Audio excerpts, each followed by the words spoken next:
Salut les amis, aujourd'hui on se retrouve pour une vidéo où je vais vous faire un tuto Minecraft pour vous expliquer comment fonctionne le trier en redstone. Alors là je suis en train de faire la configuration, donc avec le comparateur, les torches de redstone. Je vais vous expliquer tout ça dans la vidéo, là je pose juste tout ce qu'il faut. Et puis ensuite on va procéder aux explications. Je vais aussi vous montrer au fur et à mesure pour bien que vous compreniez comment ça fonctionne. Donc déjà pour cette partie, là j'ai mis pas mal de pierres. On va attendre un peu que ça se décharge et que ça commence à trier. Et alors moi ce qui va m'intéresser c'est surtout la quantité pour le premier hopper, c'est vraiment le plus important. Donc là on peut voir il y en a 45 et ce nombre il est vraiment très précis. Donc qu'est-ce qui se passe? On a un comparateur qui envoie une puissance d'un signal de 2 lorsqu'il y a 45 blocs et il passe à 3 dès qu'on en a 46. Donc là j'ai un peu mon inventaire. Donc là ce qui se passe c'est que là on en a 45, le comparateur envoie un signal de 2. Donc le bloc il reste non alimenté, le répéteur ne reçoit rien et du coup la torche reste allumée et bloque le hopper. Là on voit bien, on est à 1, là on est à 0 de power. Et alors dès qu'on va mettre un item, tout de suite le comparateur va détecter une surquantité. Ça c'est le bazar après triage. Donc là, l'item est parti, il est arrivé. Donc qu'est-ce qui s'est passé? Le comparateur a détecté, l'impulsion a été plus forte et ensuite la torche s'est éteinte et l'entonnoir du dessous a laissé passer un item. Et là, c'est là qu'entre en jeu le trier. Donc nous on va utiliser une enclume pour renommer des items. Et le principe, c'est que l'entonnoir ne puisse accepter qu'un seul type d'item. Donc en l'occurrence, il pourra en accepter deux. Celui-là, les blocs de stone, et aussi les blocs de stone qui sont renommés Abonne-toi MDR. Bon, on va chercher, j'avais pas d'inspi. Alors qu'est-ce qui se passe? Donc là, on va mettre un item, et du coup, il faut qu'on en rajoute 44. Donc abonne-toi, on peut prendre n'importe quel bloc. En fait, ce qu'il faut, c'est qu'il soit renommé. Comme ça, le triage laissera passer que les blocs de stone qu'on mine.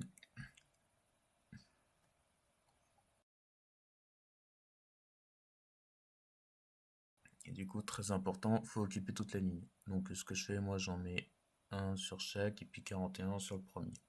Bon, il y en a qui mettent 11 sur chaque, bon voilà, chacun fait à sa sauce.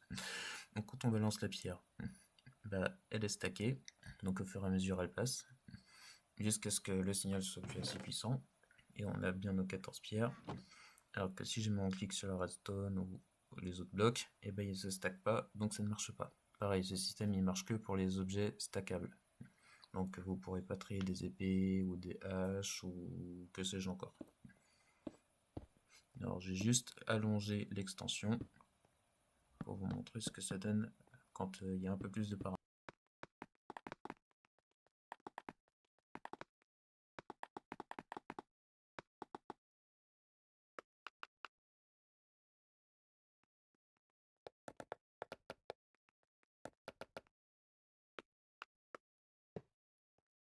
Alors je l'ai fait le trier jusqu'à 5 coffres.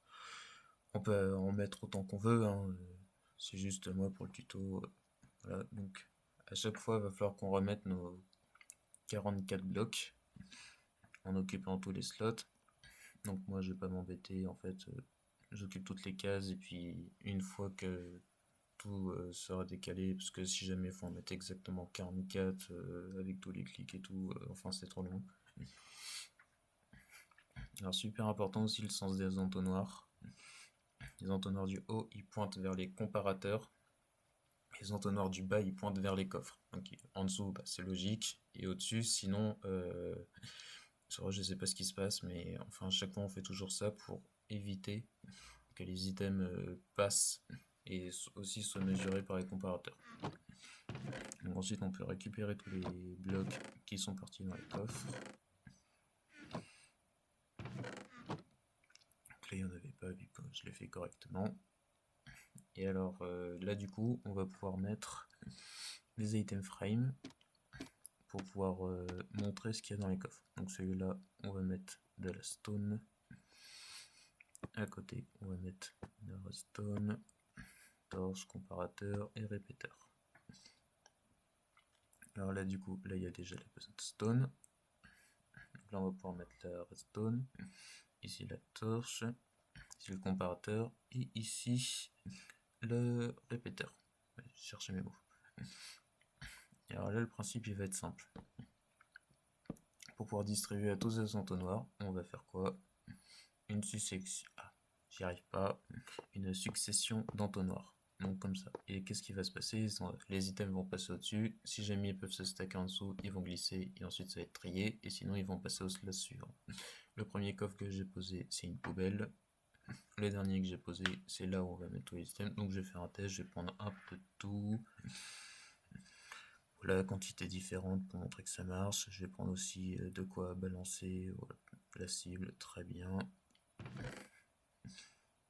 Et on va tout mettre.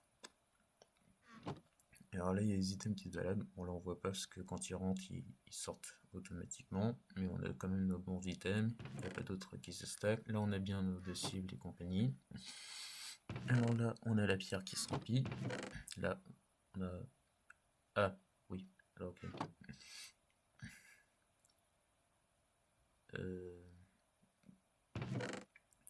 Il le fait pas ici. Ouais, non, d'accord. En fait, c'est l'entonnoir du dessous. Quand il est bloqué, il y a un item dedans. Enfin, je pense. Et du coup... Ouais, c'est ça. Donc, c'est ce problème. Donc, en fait, faut bien vérifier que cet item-là est vide. Si jamais vous faites la technique que j'ai faite. Et normalement, vous êtes censé avoir des torches ou au comparateur. Enfin, l'item que vous triez, quoi. Donc ça, c'est la poubelle. Et donc, on a fini avec ce tuto. Si jamais vous avez d'autres questions, n'hésitez pas. Et moi, je vous dis à la prochaine.